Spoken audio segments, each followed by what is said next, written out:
Bismillahirrahmanirrahim. Assalamualaikum warahmatullahi wabarakatuh. Alhamdulillahirabbil alamin. Nahmaduhu wa nasta'inu wa nastaghfir wa na'udzu billahi min syururi anfusina wa min sayyiati a'malina. May yahdihillahu fala mudhillalah wa may yudhlilhu fala hadiyalah. Asyhadu an la ilaha illallah wa asyhadu anna Muhammadar Rasulullah. Allahumma shalli ala sayyidina Muhammad wa ala ali sayyidina Muhammad. Amma ba'd. Puji syukur kita panjatkan atas kehadirat Allah Subhanahu wa Ta'ala, karena berkat rahmat dan hidayahnya lah kita dapat diberi nikmat kesehatan untuk dapat berkumpul di tempat yang insya Allah penuh mubarakah ini. Salawat serta salam tak lupa kita junjungkan kepada Nabiullah Muhammad SAW. Ialah Nabi yang telah mengantarkan kita dari gelapnya zaman jahiliyah menuju zaman Islamiyah yang terang benderang. Pada kesempatan kali ini, izinkan saya untuk menyampaikan ceramah yang berjudul Bagaimana Islam Menghadapi Tantangan Modernisasi. Dalam pandangan Islam, ilmu pengetahuan dan teknologi atau IPTEK sangat urgen bagi kehidupan umat manusia. Tanpa menguasai IPTEK, umat manusia akan tetap dalam lumpur kebodohan, keterbelakangan, dan kemiskinan. Penguasaan manusia terhadap IPTEK dapat mengubah eksistensi manusia sebagai Abdullah. Dalam Islam, hukum mempelajari IPTEK adalah wajib karena ilmu pengetahuan dan teknologi memiliki banyak manfaat untuk kehidupan manusia. Modernisasi selalu terkait dengan liberalisme dan hak asasi manusia. Dua hal ini adalah anak kandung modernisasi yang tidak bisa ditolak kelahirannya. Dengan demikian, bicara modernisasi juga dikaitkan dengan Barat. Kata ilmu diambil dari bahasa Arab alima ya'lamu ilman, artinya mengetahui pengetahuan. Secara etimologis, ilmun artinya jelas, terang, baik proses perolehannya maupun kajiannya. Pengetahuan diperoleh manusia dengan cara memperdayakan panca indera terhadap segala objek. Dengan demikian, pengetahuan adalah sesuatu yang diketahui manusia melalui tangkapan panca indera dan hati, al-qalb. Islam tidak membedakan antara disiplin ilmu dan disiplin ilmu lainnya. Semua disiplin ilmu dianggap penting dan mulia di sisi Allah Subhanahu wa Ta'ala. Demikian juga mulialah orang yang mempelajari, menguasai, dan mengembangkannya. Orang yang menguasai disiplin ilmu disebut alim dalam kata jamak ulama. Orang yang berilmu oleh Allah Subhanahu wa Ta'ala akan dianugerahi kedudukan yang istimewa sebagaimana firman Allah Subhanahu wa Ta'ala, Ya ayyuhalladzina amanu idza qila lakum tafassahu fil majalisi fafsahu nafsahillahu lakum wa idza qila anshuzu fanshuzu yarfa'illahu alladzina amanu minkum walladzina utul ilma darajat wallahu bima ta'maluna khabir. Yang artinya, hai orang-orang yang beriman, apabila dikatakan kepadamu berlapanglah kamu dalam majelis, maka lapangkanlah. Niscaya Allah akan memberi kelapangan untukmu. Dan apabila dikatakan berdirilah kamu, maka berdirilah. Niscaya Allah akan meninggikan orang-orang yang beriman di antaramu dan orang-orang yang diberi ilmu pengetahuan beberapa derajat, dan Allah Maha mengetahui apa yang kamu kerjakan. Quran Surah Al-Mujadalah ayat 11. Seni merupakan ekspresi kesucian hati. Hati yang bening akan melahirkan karya seni yang beradab, sedangkan hati yang kotor akan melahirkan karya seni yang tidak beradab. Seni itu indah, dan keindahan adalah sifat Tuhan. Dalam masa modern, seni menjadi bagian penting dari modernisasi.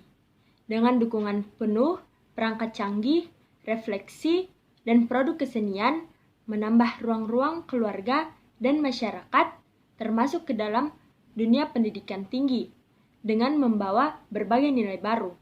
Seni dapat menjadi pisau bermata dua. Di satu sisi, dapat menjadi pencerah jiwa manusia dalam kehidupan. Di sisi yang lain, dapat mengancam nilai hakiki kemanusiaan. Dalam Islam, Ekonomi ialah berkorban secara tidak kikir dan tidak boros dalam rangka mendapatkan keuntungan yang layak. Dengan demikian, pengorbanan tidak boleh sekecil-kecilnya ataupun tentu saja, melainkan pengorbanan yang tepat harus sesuai dengan keperluan yang sesungguhnya sehingga mutu produksi dapat terjamin. Demikian pula, keuntungan tidak perlu dikejar sebesar-besarnya dan tidak perlu melewati batas. Jadi, keuntungan monopoli dilarang dalam Islam. Oleh karena itu, keuntungan harus sewajarnya dan tidak merugikan orang lain. Politik yang terem dalam Islam disebut siyasah, merupakan bagian integral tak terpisahkan dari fikih Islam. Salah satu objek kajian fikih Islam dalam siyasah atau disebut fikih politik. Fikih politik secara global membahas masalah-masalah ketatanegaraan, siyasah dusturiyah, hukum internasional, siyasah dauliyah, dan hukum yang mengatur politik keuangan negara, siyasah maliyah. Pandangan Islam tentang pendidikan. Nabi Muhammad SAW pernah bersabda, "Tuhanku telah mendidik aku, dan Tuhanku memberikan pendidikan dengan cara yang amat baik kepadaku." Pendidikan dalam Islam bertujuan untuk memanusiakan manusia. Tujuan pendidikan adalah menjadikan manusia sadar atas eksistensi dirinya sebagai manusia hamba Allah yang bertugas sebagai Abdullah dan berfungsi sebagai Khalifatullah. Sebagai Abdullah, ia wajib beribadah hanya kepada Allah, dan sebagai Khalifatullah, ia harus membangun peradaban yang maju di bumi Allah. Modal dasar agar manusia dapat memfungsikan dirinya sebagai Khalifatullah adalah iman, ilmu, dan amal. Tidak mungkin peradaban dibangun di atas dasar kebodohan. Itulah sebabnya menguasai ilmu menjadi wajib hukumnya bagi setiap muslim. Pendidikan dikatakan berhasil jika proses pendidikan dilakukan sesuai dengan Qur'ani dan menyentuh ketiga ranah yang ada dalam diri manusia, yaitu akal, hati, dan jasmani.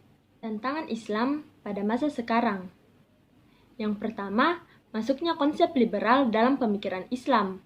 Dampak dari masuknya konsep liberal adalah munculnya pengingkaran terhadap semua otoritas, bahkan Tuhan dan agama. Sebab otoritas dalam pandangan liberal menunjukkan adanya kekuatan di luar dan di atas manusia yang mengikatinya secara liberal. Berkembang juga inklusivisme agama. Menurut kaum liberal, kita sekarang tak bisa mengatakan bahwa Islam adalah satu-satunya agama yang benar. Dan juga kita tak bisa mengatakan bahwa agama selain itu adalah salah.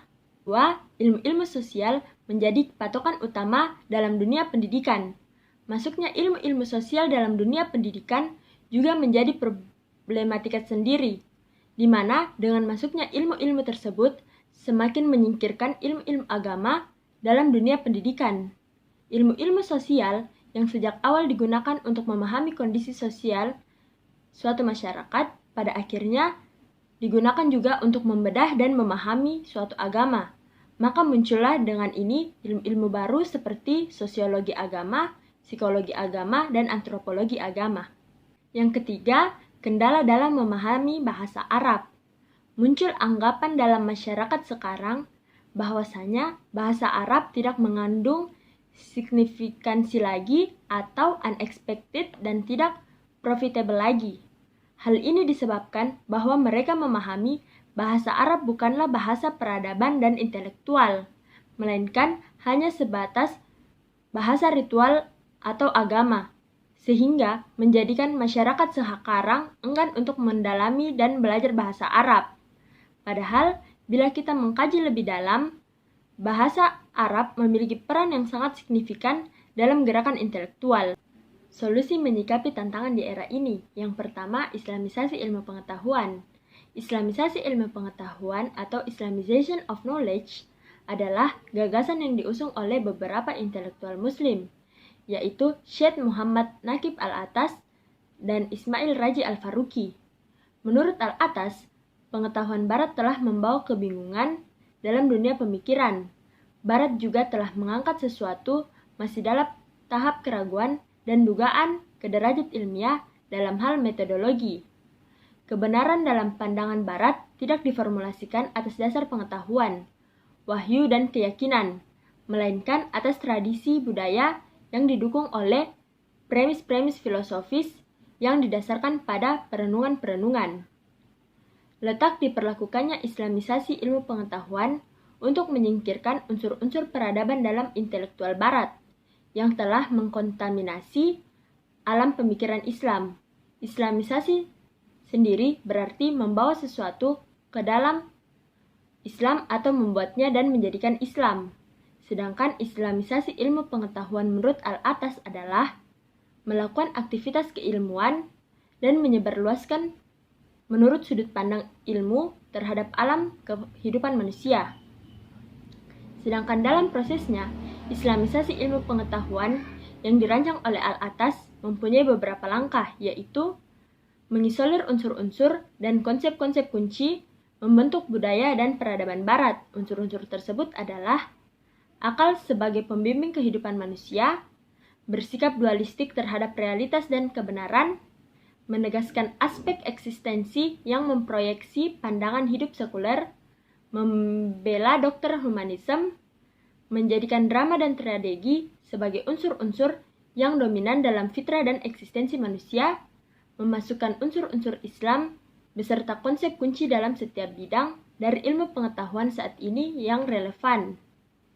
Yang kedua, pembangunan kembali tradisi ilmu dalam Islam. Belajar dari bagaimana Islam mencapai masa kejayaan di Baghdad, fokus gerakan pembangunannya waktu itu adalah ilmu pengetahuan, dan itu dilakukan secara sinergis, simultan, dan konsisten. Ketika pembangunan Bait al-Hikmah misalnya, di mana waktu itu para golongan penguasa, pemerintah elit, bangsawan, militer, dan tentunya para saintis kerja bahu-membahu dalam pendiriannya.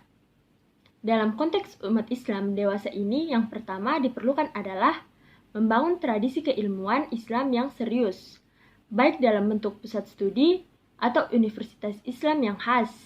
Tugas utamanya adalah merespon tantangan keilmuan kontemporer dan menjelaskan ulang konsep-konsep dasar Islam yang relevan untuk kebutuhan umat Islam masa kini.